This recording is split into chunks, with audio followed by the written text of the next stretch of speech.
Thunder Rolling in the Mountains, Chapter 15. Ferocious Bear and Tehulosot were right. In 3 suns the bluecoats caught up with us. We were traveling across a broad plain. Our scouts saw the dust from their horses and waved a red blanket to warn us. Lean Elk ordered the warriors to pull their ponies around and get ready to fight. While the warriors waited for the white soldiers, we escaped up a dry stream bed into a wide canyon.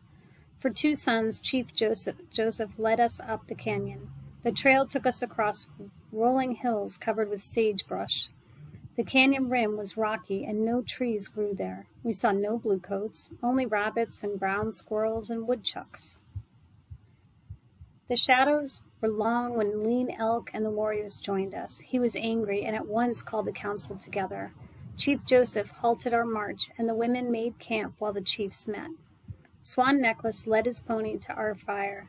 Across its back lay an antelope. He skinned it and cut the meat into chunks for roasting. Ooh. We had not had fresh meat since we entered the Absarokas. It is a bitter day for us, he said, wiping his knife on a clump of dry grass.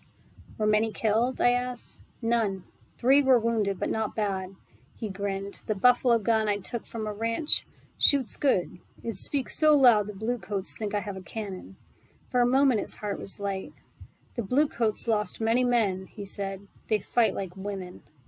I was puzzled. Why was the day bitter? I asked. The crows fought beside the bluecoats, he said, his mouth twisting with disgust. When I saw them, my heart was just like fire. We battled the crows for 2 suns. I caught my breath. The world was against us. We could not fight forever. Swan Necklace saw the fear in my eyes. He placed a gentle hand on my chin and turned my face toward him. Do not fret, my love, he said. As long as I live, no bluecoat will harm you. I smiled with my lips, but not with my heart. He loaded the rest of the antelope onto his pony and took it into the cooking fire of 2 moons. Before the morning star shone, we broke camp. Lean Elk urged us to hurry. He said we must now fear all the tribes. We must go fast to the old lady's country. We left the canyon and moved north for 6 suns. Lean Elk drove us from dark to dark. The stars shone above us when we got onto our horses, and they shone when we got off. We rested little and traveled much. We were weary, and our ponies were weary.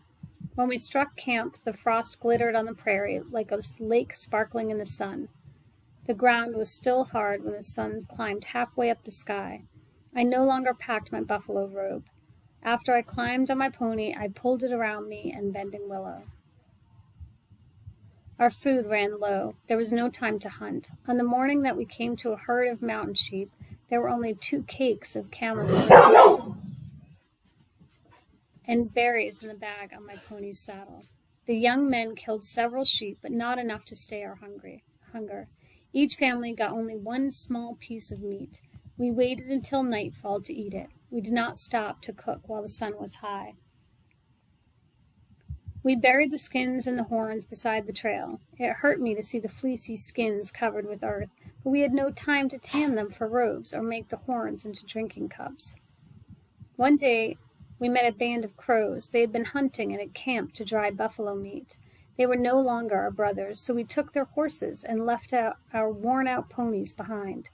With fresh horses, we could move faster. On the 6th sun, we came to a great river. On the other shore stood a few buildings. Beside them were boxes and boxes filled with supplies for the soldiers. At this place, the river was broad, but not deep. The water was so low that we could swim our horses across. There was no need to make bull boats. Some of our warriors crossed the river first. They called us to follow them. There were only a few white men, and they did not want to fight. Our food was almost gone. My father asked the white men for food. They gave him a slab of bacon and a small sack of hard bread. It was so little that it was worthless. My father's eyes were hard and angry. He led us up a small creek and told us to make camp. Then he left with the warriors.